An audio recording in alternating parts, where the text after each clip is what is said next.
warahmatullahi wabarakatuh. Bismillahirrahmanirrahim. Alhamdulillahi bi ni'matihi tatimmus shalihat. Wassalatu wassalamu ala fakhril kainat sayyidi sadat Muhammad ibn Abdillah Rasulillah sallallahu alaihi wasallam. Asyhadu an la ilaha illallah wa asyhadu anna Muhammadan abduhu wa rasuluhu, amma ba'd.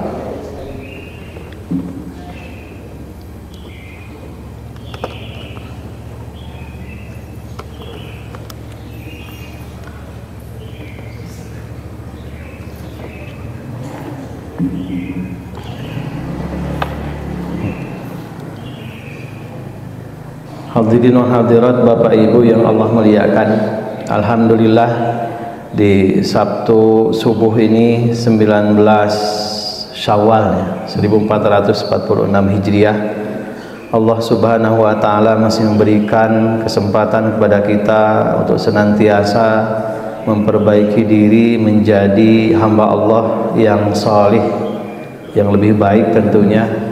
Allah masih memberikan kesempatan kepada kita untuk memperbanyak bekal dalam mengarungi bahtera kehidupan ini, baik itu di dunia yang sebentar dan sementara, apalagi perjalanan akhirat yang begitu sangat-sangat panjang, maka bekalnya pun harus banyak.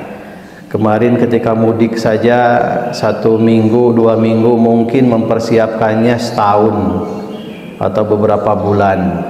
Apalagi perjalanan akhirat yang begitu sangat panjang, maka bekalnya harus banyak.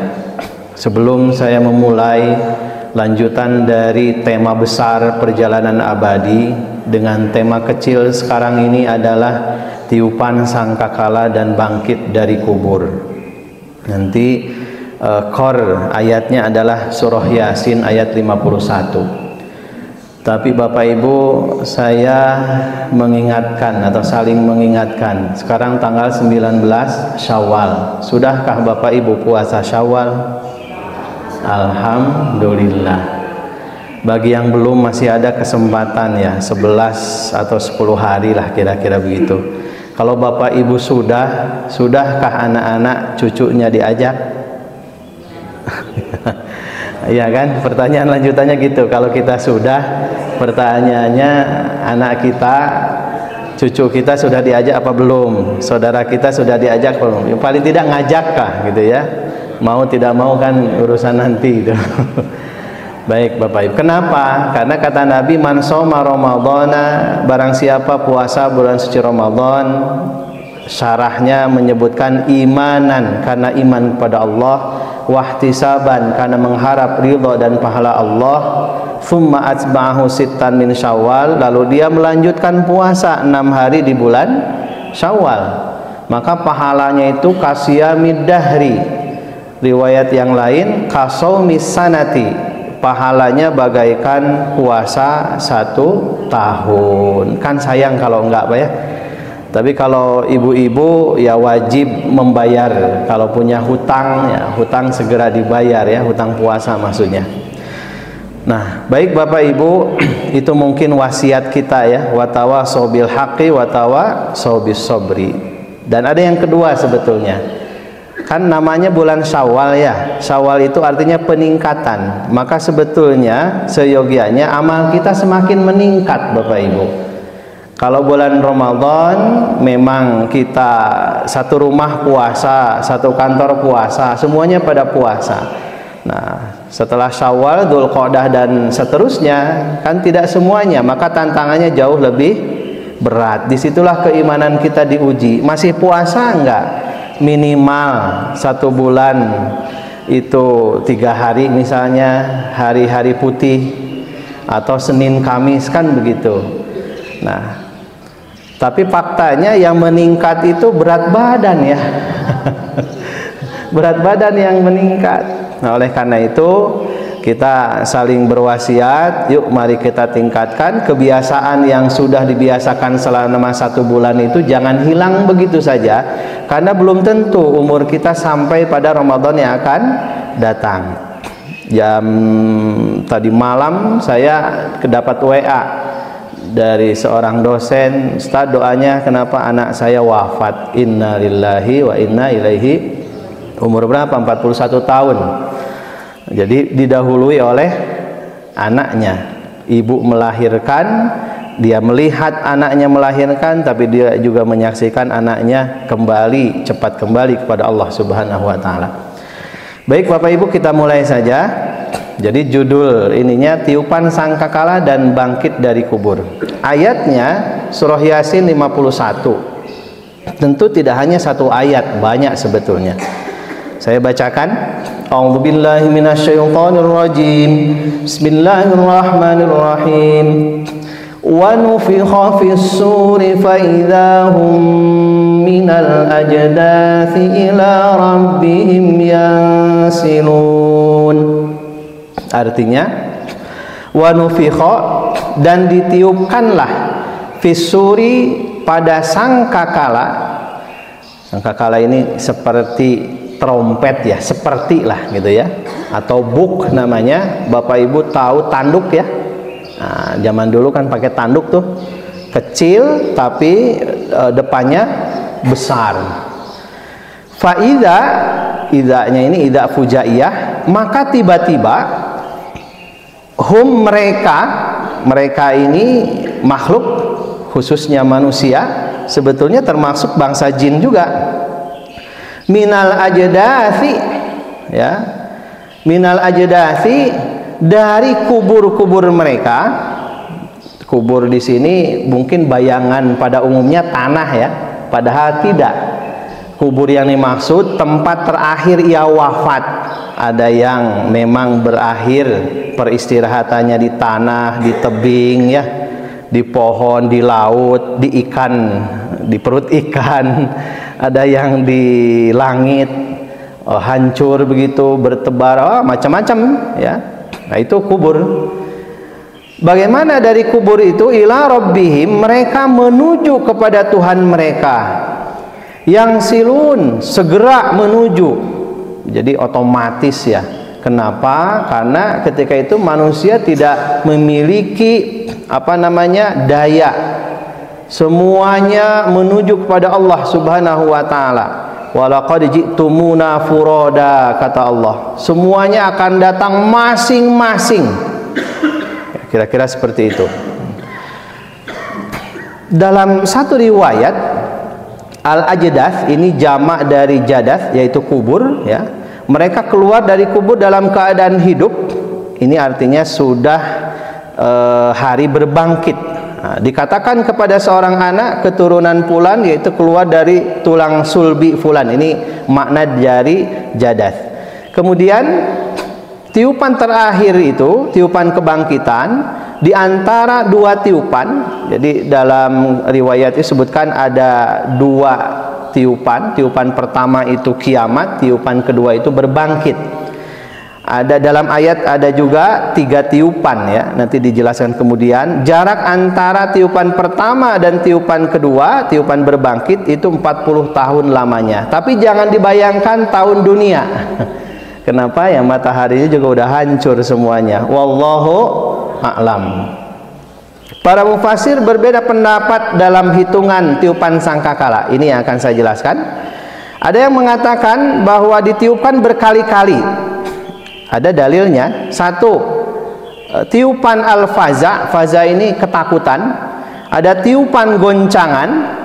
Ada tiupan kejadian kiamat. Sementara sebagian ahli tafsir mengatakan tiupan 2 kali saja, goncangan dan tiupan kejadian. Hadis Abu Hurairah, Bapak Ibu, ini kalau di Al-Azhar University mata kuliahnya itu namanya As-Sam'iyat. As-Sam'iyat itu berita langit yang tidak bisa diramal, dikira-kira ya, eksperimen, kecuali berdasarkan dalil.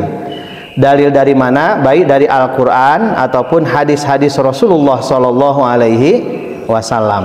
Paling nanti di dalam hadis mengadu validitas hadis, apakah sahih, hasan, dhaif atau maudhu, kan gitu. Paling ngadu-ngadu itu nanti argumentasi kekuatan hadis. Nah, penjelasan hadis ini menyebutkan 40 itu tidak diketahui hari atau tahunnya, hanya sebutkan angkanya saja. Sama dengan Bapak Ibu seringkali dalam ayat Al-Quran, misalnya ya, surah Yunus, Inna rabbakumullahu alladzi khalaqas samawati wal arda fi sittati ayyam. Sesungguhnya Tuhanmu telah menciptakan langit dan bumi dalam 6 hari. Nah, 6 hari jangan bayangkan 6 hari kita. Wallahu a'lam, gitu saja. Karena kita tidak tahu. Maka dalil orang yang berkata sangkakala ditiupkan 3 kali ini ada pada surah An-Naml ayat 87. Wa yauma, dan pada hari yungfahu ditiupkan fisuri sangkakala pertama, fafazi'a, kaget, terkejut. Siapa? Mang fis samawati wa mang fil ardi, seluruh makhluk yang ada di langit dan di bumi itu kaget semuanya. Ini dijelaskan dalam surah Al-Hajj ya. Ya ayyuhan nasu taqu rabbakum inna zalzalatas saati syai'un 'azim. Wahai orang-orang yang beriman, bertakwalah kamu kepada Allah, takutlah kamu kepada Allah. Sesungguhnya kiamat itu adalah goncangan yang amat dahsyat. Yauma tarawunaha tadhalu kullu murdi'atin amma arda'at wa tadau kullu dzati hamlin hamlaha. Ibu-ibu yang sedang hamil begitu mendengar tiupan sangkakala kaget, saking kagetnya bayinya dilepaskan, entah jatuh entah bagaimana, dia berlarian. Yauma yakunun nasu kal farashil mabthuth, pada hari itu semua manusia dibikin kaget, dibikin bingung, mereka pada lari seperti laron. Musim hujan ada laron, Pak, ya kan? Dia pasti menuju mana, Pak? Cahaya. Dia mencari cahaya, tabrakan, jatuh, kira-kira begitu.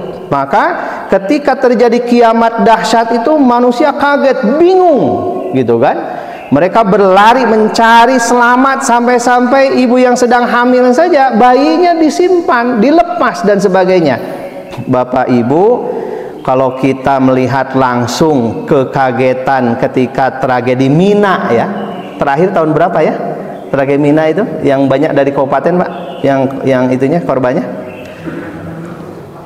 Terakhir 2000 berapa ya? Saya lupa lagi tuh. Oh enggak, Pak, yang kemarin, Pak, masih baru. Oh, yang terakhir yang di luar. Kalau 96 94 kan di terowongan. Kalau tahun 90 sekian itu terowongannya satu. Dari Mina Jadid, Mina baru ke Mina lama itu, Pak, terowongannya cuma satu. Karena terowongannya panjang. Ini tahun 90-an ya. 90 berapa saya lupa. 4 atau berapa tuh? 6. Itu satu terowongan, pulang dan pergi jalannya itu. Ya. Kemudian lampunya padam, AC-nya padam. Di situ kaget Bapak Ibu, semuanya kaget. Padahal gara-gara lampu padam, kipas padam. Karena kipas padam, oksigen kurang kan? Orang banyak. Lampu padam, ya gelap. Karena gelap, manusia kan takut gelap ya. Ya. Maka ketika itu antara yang pulang dengan yang pergi menuju Mina tabrakan. Nah, disitulah yang banyak korban. Karena apa? Karena kagetnya. Jadi kadang-kadang manusia itu celaka bukan karena bencananya, karena kagetnya itu. Itu ya. Coba kalau ketika itu kemudian ada yang memerintah diam di tempat semuanya, mundur, selamat, Pak. Tapi kan kalau kagetnya sifatnya kolektif, massa gitu ya, kan sulit. Makanya ada yang keinjak-injak, udah nggak mikirin orang lain, yang penting saya selamat. Dia nginjak orang, nginjak apa, wah diinjak-injak, Pak. Ketika itu korbannya banyak ya. Oke lah, kalau itu di dalam terowongan, dalam keadaan gelap, perebutan oksigen, mencari cahayanya kan di mana, Pak? Di lorong luar masing-masing kan.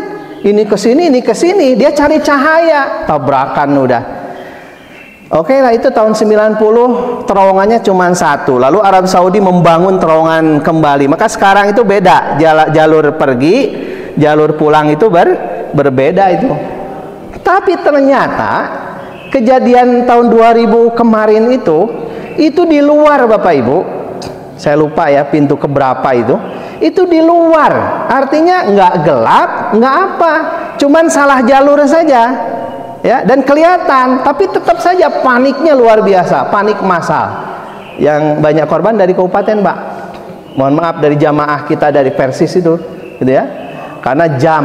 Makanya kan ketika Arab Saudi menentukan jam sekian kita ikuti saja gitu kan. Kenapa? Ya karena itu ya tertib lah kira-kira gitu. Tertib lalu lintas atau tertib apa. Walaupun berusaha untuk selamat ya begitu. Bapak Ibu yang Allah muliakan, taronnasa sukara wa antum wa ma hum bisukara. Ketika tiupan sangkakala pertama itu ditiupkan, engkau melihat orang-orang itu seperti mabuk.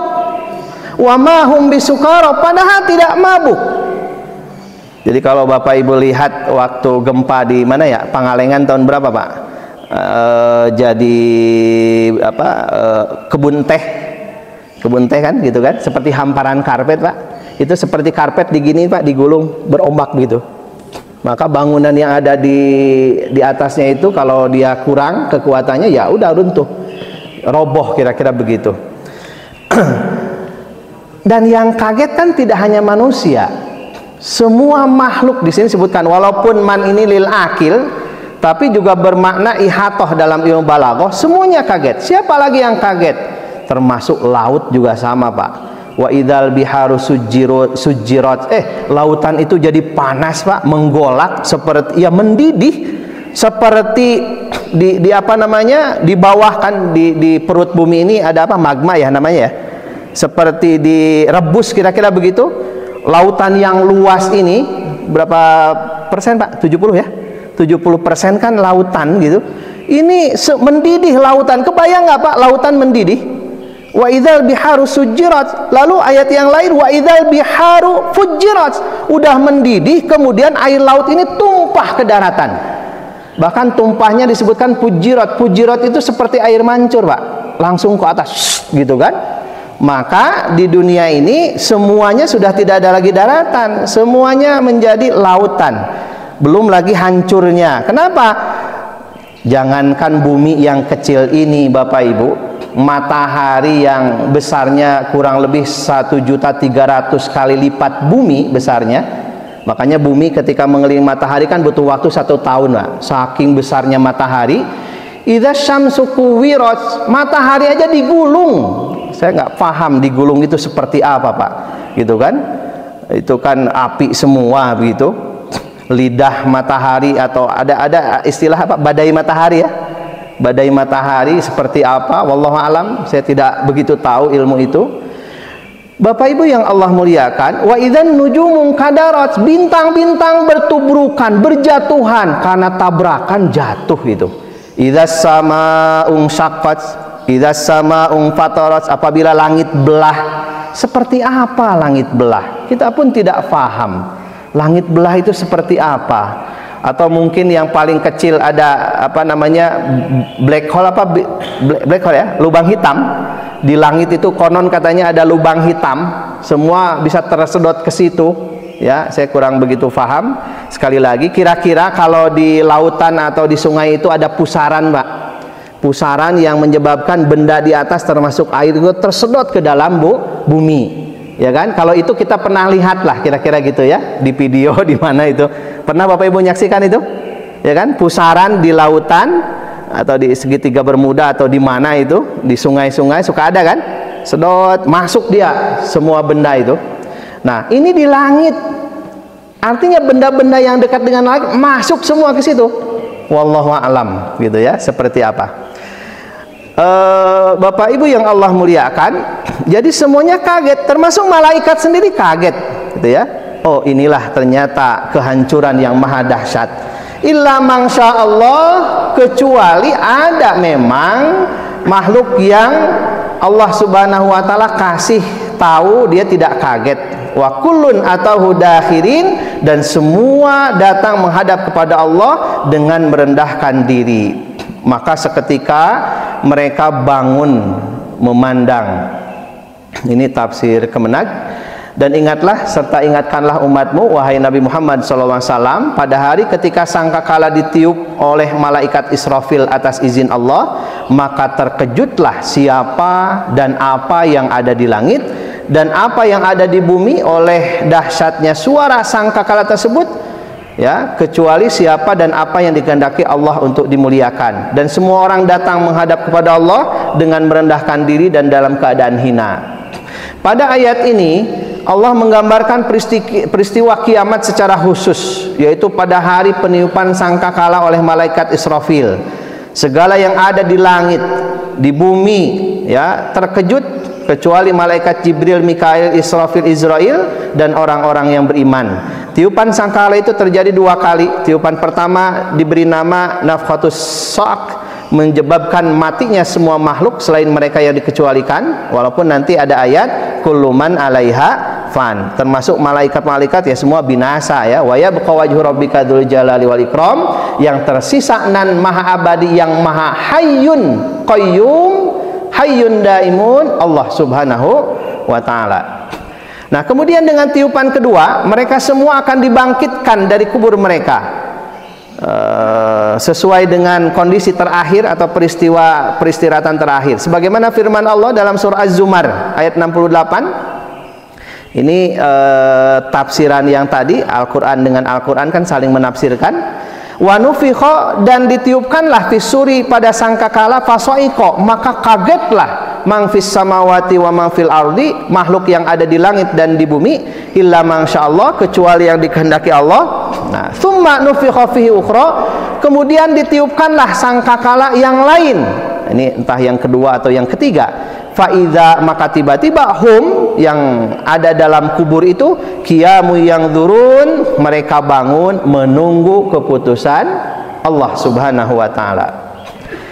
Tiupan yang kedua ini diberi nama nafkhatul ba'ts, artinya tiupan kebangkitan. Sebagaimana pada surah Yasin ayat 51 tadi, peristiwa ini disebutkan pula dalam surah Al-Ma'arij ayat 43-44. Yauma, pada hari yakhrujuna, keluar, minal ajdasi, dari kubur, siroan, cepat sekali keluarnya, ka'annahum ila nusubi yufidun, halnya mereka segera menuju berhala-berhala sewaktu di dunia. Ini orang kafir. Khosyiatan absaruhum, pandangannya tertunduk, tarhaquhum dillah, penuh dengan kehinaan. Dzalikal yaumul ladzi kanu yu'adun, itulah hari mereka diancam oleh Allah Subhanahu wa taala, oleh janji Allah Subhanahu wa taala. Nah, Bapak Ibu yang Allah muliakan, karena supaya ini waktunya ya, saya akan agak percepat sedikit. Adapun perkataan pertama jelas, karena sesungguhnya tiupan goncangan dan ketakutan satu kali dalil mereka, sebagaimana dalam hadis Abi Sa'id Al-Khudri, sesungguhnya Nabi Muhammad SAW bersabda, bagaimana mau merasakan kenikmatan sedang yang punya sangkakala, sangkakalanya sudah masuk mulut dia, maksudnya malaikat Israfil, meletakkan pendengarannya dan sudah membelitkan dahinya menunggu kapan perintah Allah terhadap peniupan tersebut. Lalu mereka berkata, wahai Rasulullah, sifatkanlah sangkakala kepada kami. Maka beliau berkata, ketika sangkakala ditiupkan, maka bumi bergoncang dari tempatnya, dan kamu seperti bulu yang berhamburan, lalu bumi berjalan seperti arus angin, dan lautan naik menjadi satu.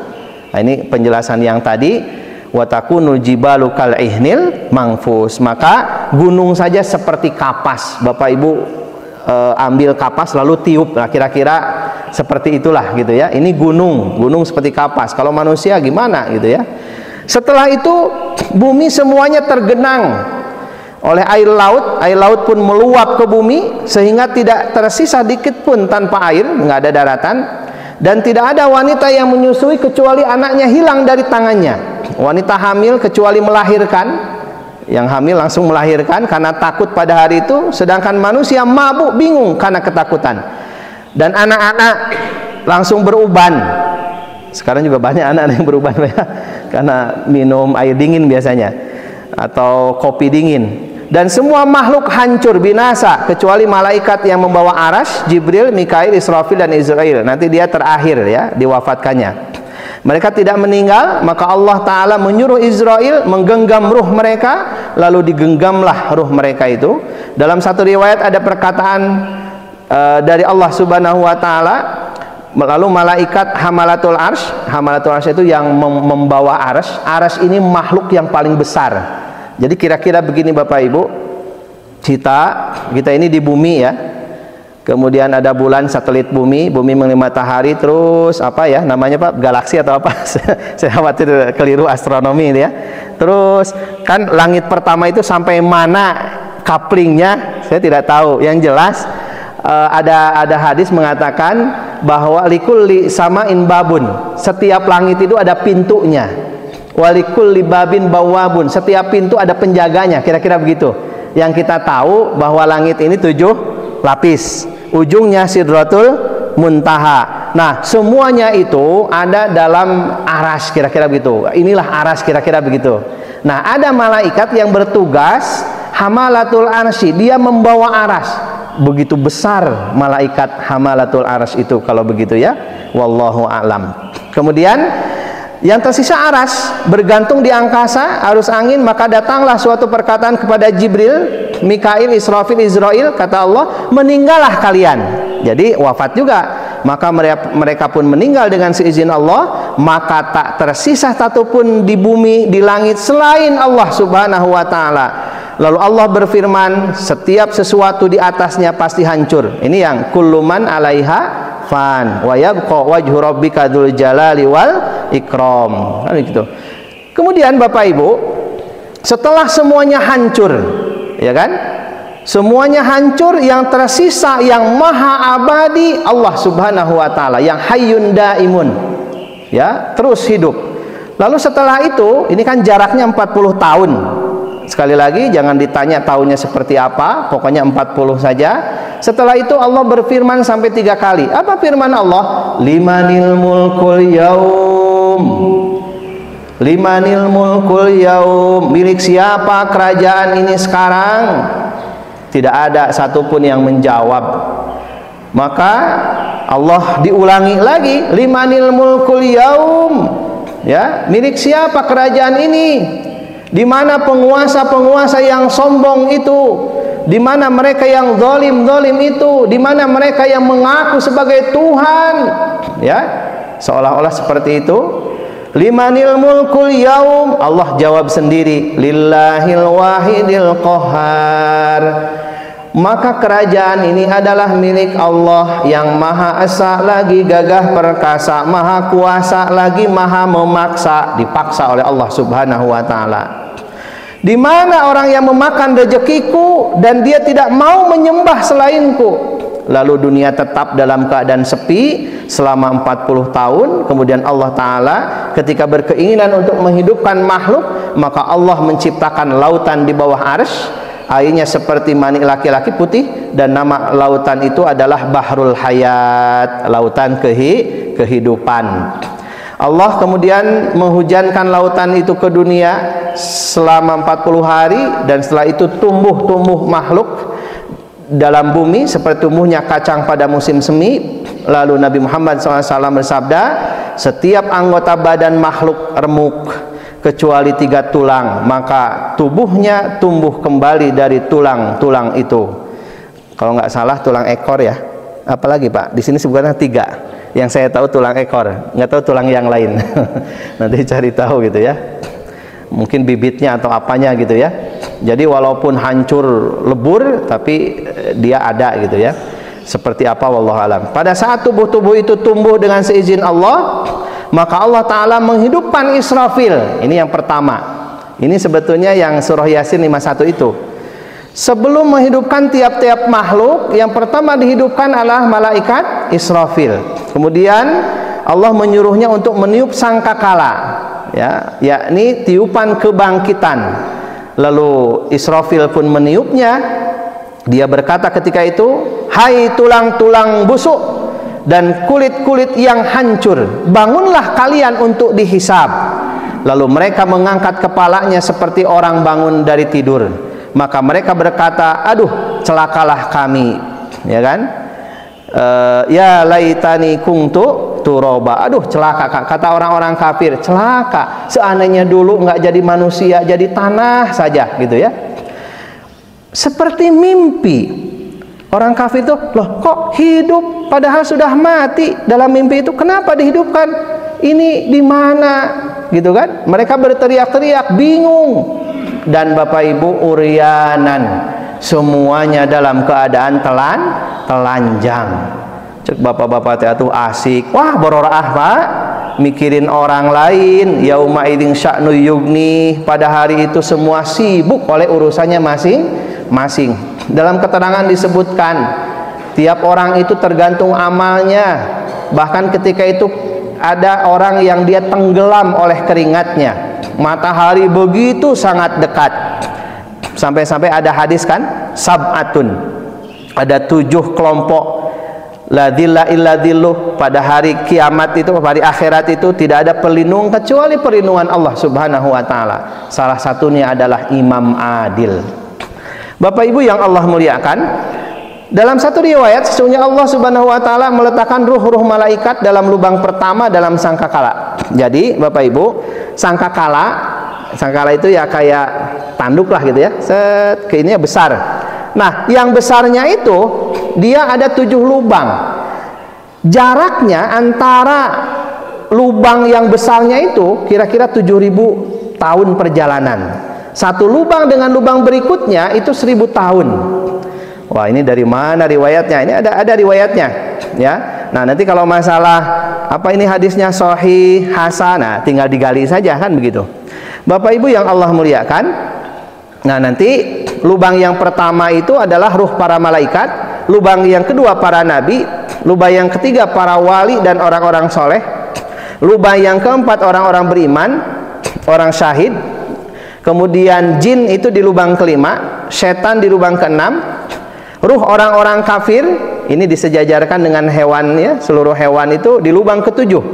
Karena sesungguhnya Nabi SAW ketika ditanya tentang sangkakala, beliau menjawab itu tanduk, panjangnya sejarak 7.000 tahun, diukur dengan perjalanan kaki, di dalamnya terdapat 7 lubang, dari lubang ke lubang yang lain sejarak 1.000 tahun. Dalam riwayat lain, jumlah setiap ruh berada dalam satu lubang. Kemudian Allah Ta'ala menyuruh Israfil meniup sangkakala. Maka dia pun meniupnya, lalu keluarlah seluruh ruh dari jenis-jenis makhluk dari berbagai rupa. Maka keluarlah ruh orang-orang beriman seperti sinar lampu, dan ruh orang kafir dan munafik seperti nanah.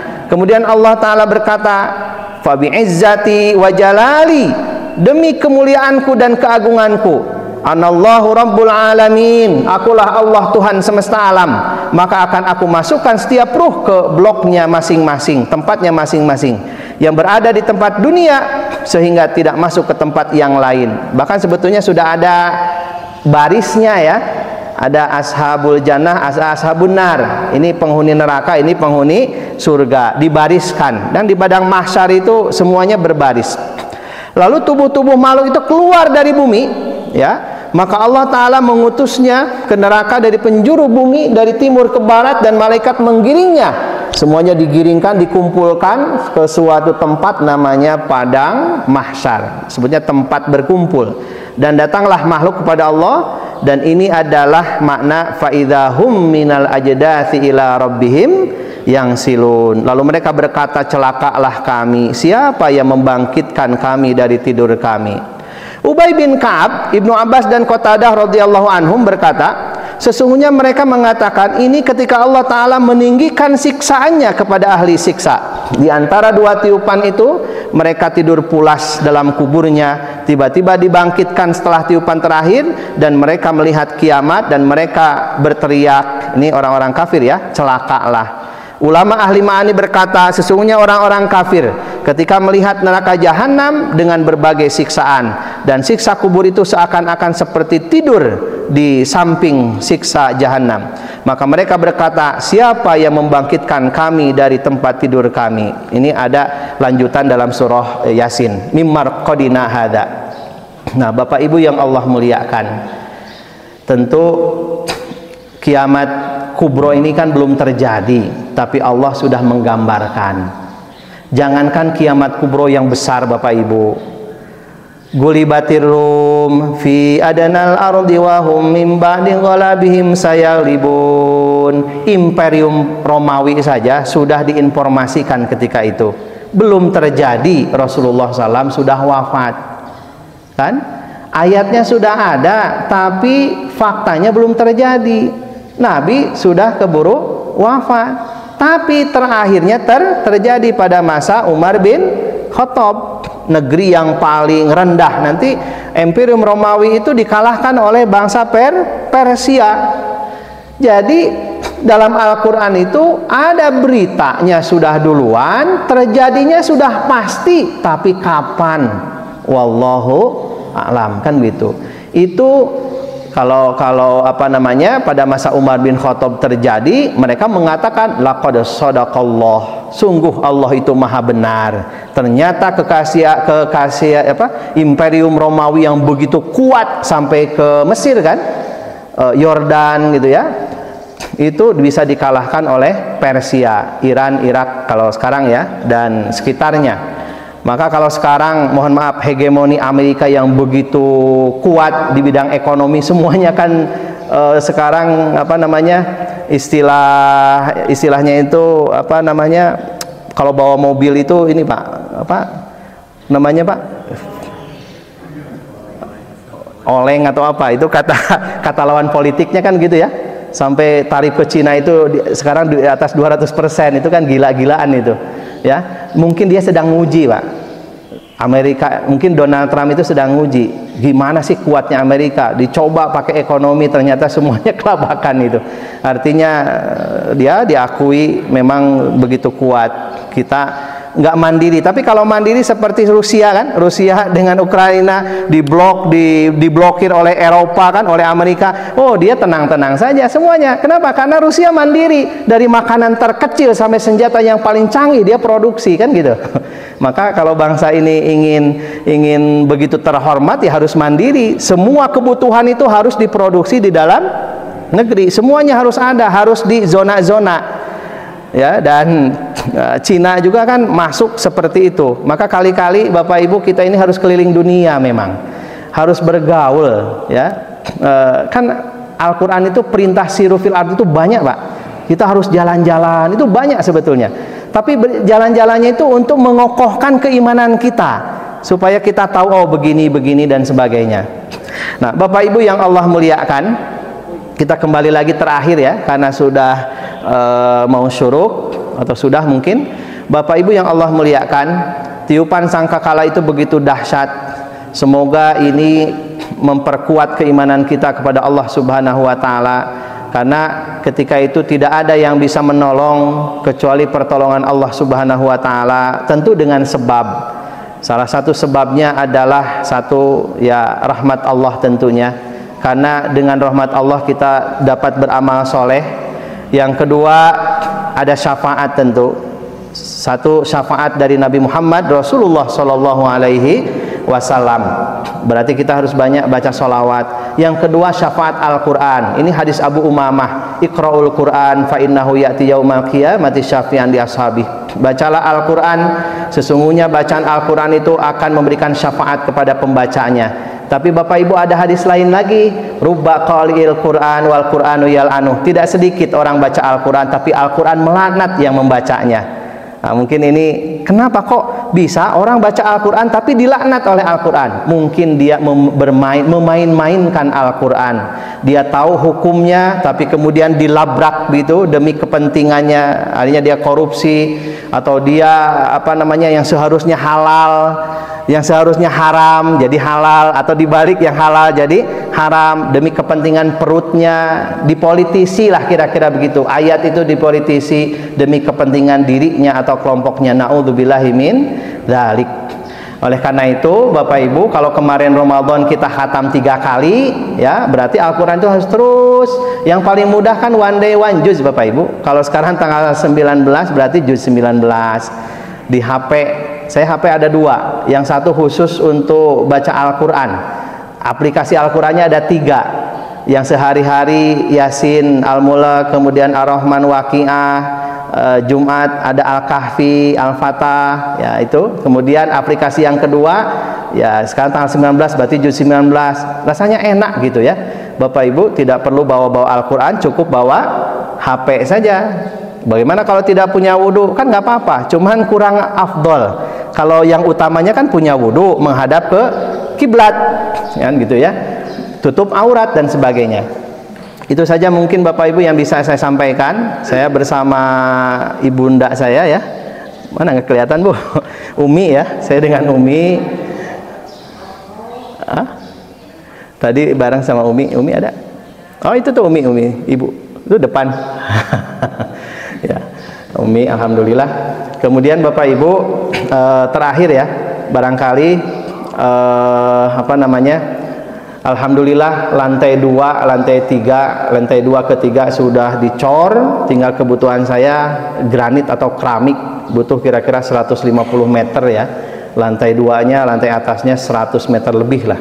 Nah ini mah hanya ngasih tahu saja, barangkali di antara Bapak Ibu ada yang ini mau lihat ke sana langsung juga boleh.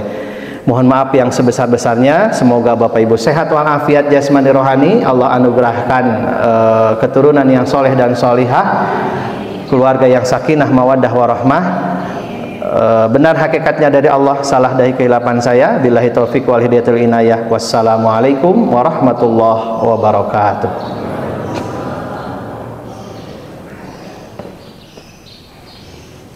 Mangga netepan syuruk isyraq. Oh belum? Sudah masuk. Oh kalau mau silakan bertanya Ibu Bu Haji. Ya.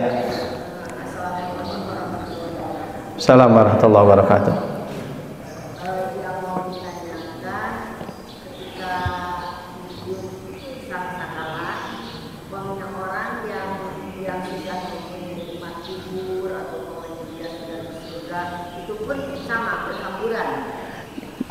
Gimana Bu? Kedengaran tapi kurang jelas. Oh, ini ya. Kalau umpamanya ketika ditiupkan sangkakala, ahli kubur yang umpamanya dia di neraka ataupun yang sudah menerima kubur surga, itu pun sama berhamburan lari seperti yang Pak Ustadz katakan tadi, atau mereka kalau yang sudah tetap masih menikmati keindahan surga atau kenyamanan surga. Itu aja yang ditanyakan. Ya, pertama Bapak Ibu, kita kan di dunia wafat, lalu antara dunia ke akhirat itu lewat dulu satu alam, namanya alam barzah. Di alam barzah itu sebetulnya orang beriman itu sudah merasakan kenikmatan. Ada dalam surah Al-Baqarah juz 2, juga dalam surah Ali Imran itu disebutkan, wala taqulu liman yuqtalu fi sabilillah amwat. Jangan kau mengatakan orang yang wafat di jalan Allah itu mati, bal ahya. Sebetulnya mereka hidup di alamnya. Walakin la tash'urun, tapi engkau tidak merasakannya. Itu yang Al-Baqarah. Yang Ali Imran bal ahya, ya, mereka itu sebetulnya hidup, sama ayatnya. Jangan kau mengatakan, menyangka bahwa mereka mati, ya, tetapi mereka itu hidup. Bahkan yurzakun, mereka diberi rejeki. Maka di alam barzah, alam kubur itu ada rejeki. Rejekinya seperti apa? Wallahu alam. Ada yang mengatakan amal soleh kita paling mikronya ayat Al-Quran itu datang. Misalnya surah Al-Mulk ya, yang di hadisnya itu jelas banget lah. Dia datang, siapa kamu? Saya ini surah Al-Mulk yang sering kamu baca setiap hari. Saya akan menemani kamu. Dan dalam riwayat disebutkan sebelum datang malaikat munkar dan nakir, dialah yang menjaga. Bahkan amal itulah yang akan menjawab pertanyaan dari munkar dan nakir. Orang pertanyaannya sudah dibuka kok, sudah di apa namanya? Sudah dibocorkan, ya kan? Ya sudah dibocorkan Bapak Ibu kan? Man robbuka, terus wa ma imamuka, man nabiyuka, kan sudah dibocorkan. Oh kalau gitu Ustadz, wah gampang kalau begitu mah itu tinggal jawab. Oh nggak bisa. Bapak Ibu, mohon maaf, jangankan di alam kubur, sakaratul maut saja orang mau bilang yang sakaratul maut disuruh Allah, Allah, susah. Hanya Allah saja susah Bapak Ibu. La ilaha illallah, mak baca la ilaha illallah, gitu. Ya, sulit itu. Kenapa? Makanya ada keterangan lagi, orang yang sedang sakaratul maut itu dia kelihatan Bapak Ibu. Dia tahu dengan apa namanya, ada yang datang dan sebagainya, ada yang sadar, ada yang tidak sadar. Wallahu alam. Ada yang sempat berkata la ilaha illallah, ceklek. Ada yang dia sempat berwasiat dulu, nah jangan sampai kau meninggalkan sholat ya, nah sepeninggal bapak rukun-rukun dengan saudara ya. Dia sempat wasiat dulu. Udah gitu la ilaha illallah, ceklek. Ada yang begitu. Ada juga yang tidak. Ada yang sakaratul mautnya 3 hari 3 malam nggak mati-mati Pak. Ada yang seminggu nggak mati-mati. Ada itu. Bagaimana kalau ada yang begitu? Nah Bapak Ibu, silahkan baca surah Yasin. Masih sulit baca saja Allahu la ilaha illallah hayyul qayyum, ayat kursi. Masih sulit baca 2 ayat terakhir dari surah At-Taubah, laqad ja'akum rasulun min anfusikum. Masih sulit karena yang wafat rupanya punya ilmu, kira-kira begitu. Baca Bapak Ibu surah As-Saffat 1 sampai 10 sebanyak-banyaknya. Masih sulit Bapak Ibu cari daun sidar. Apa sidar itu? Kelor. Ya, karena memang sunnah kalau dimandikan pakai itu kan Pak. Ya, jadi bukan masalah jimat, bukan. Ketika memandikan itu sunnah pakai sidar, daun sidar itu ya. Nah, salah satunya itu. Nah, sebenarnya sudah kelihatan. Maka di alam barzakh itu ahlul jannah itu dia akan merasakan kenikmatan. Sebaliknya orang kafir yang ibu tadi katakan, orang kafir itu mendapat siksaan. Ini yang jelasnya surah Ali Imran Bapak Ibu, yang tidak mau mengeluarkan zakat, sayutawwaquna bakhilu yaumal qiyamah. Orang yang tidak mau mengeluarkan zakat, lehernya dikalungkan Bu. Dikalungkan apa semacam yang bulat, namanya apa Pak? Rantai terus ada bulat-bulatnya gitu.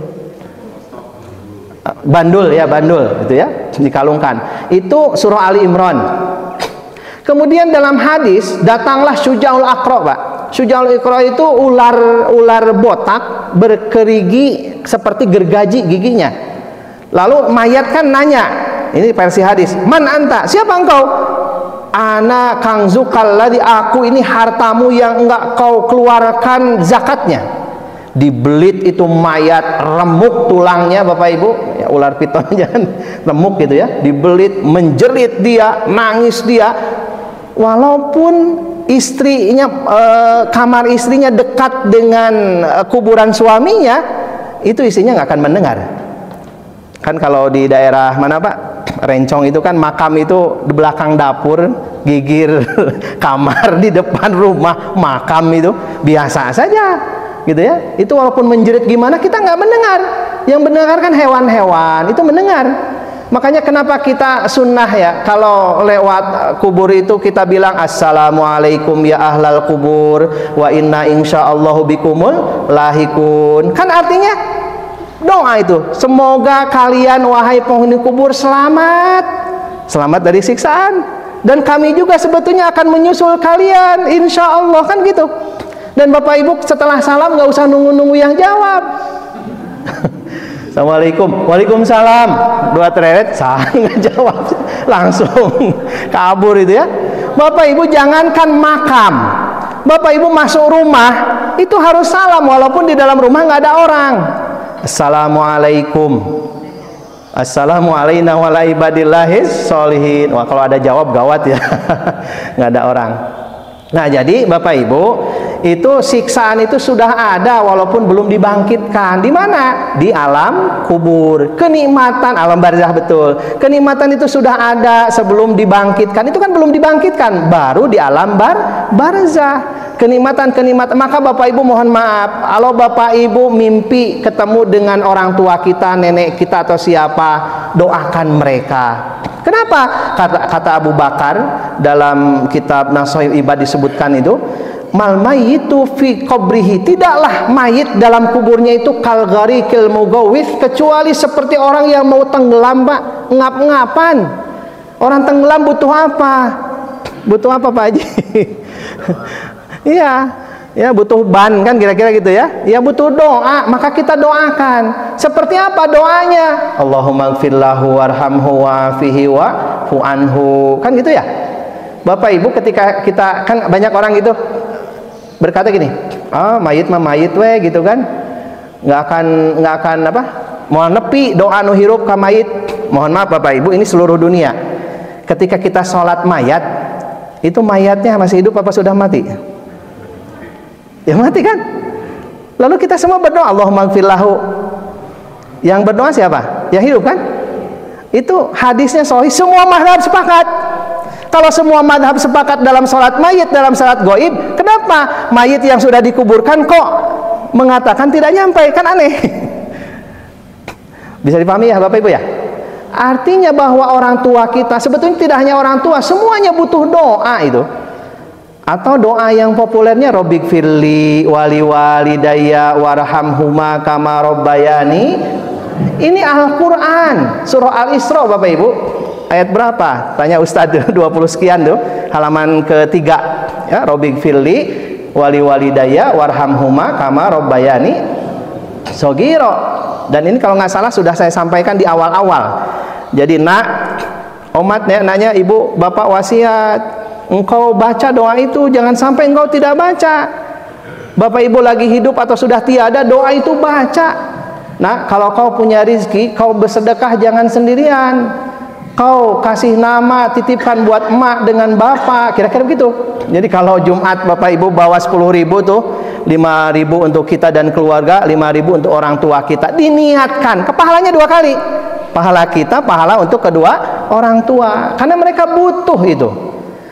Mungkin bapak ibu kita nggak ngerasa butuh karena masih hidup, nanti kerasanya kalau kita sudah wafat, ya kan? Kita akan bersedih kalau lihat anak kita pasea gara-gara warisan. Orang tuanya hidup, mereka jarang silaturahmi, jarang ngalongok. Begitu kita wafat, paula-hula mas leungit, kunci leungit. Ya sudah rebutan duluan karena tidak soleh dan solihah. Maka kewajiban kita, gitu Bu ya, Bu Haji ya. Memang nanti bersambung, masih bersambung ya. Kisahnya masih bersambung. Ada lagi Pak? Saya nggak ada ngaji hari ini. Ada yang bertanya lagi? Cukup? Cukup saja ya, pas. Saya filenya sudah saya kirim ke Pak Haji. Jadi saya sengaja bikin file-file itu ya, saya sambil belajar, dan tentu kan tadi harus berdasarkan riwayat, tidak asal bicara. Kalau ada bicara yang kurang-kurang itu, semoga Allah mengampuni saya, Bapak Ibu yang Allah muliakan. Demikian, terima kasih banyak. Wassalamualaikum warahmatullahi wabarakatuh.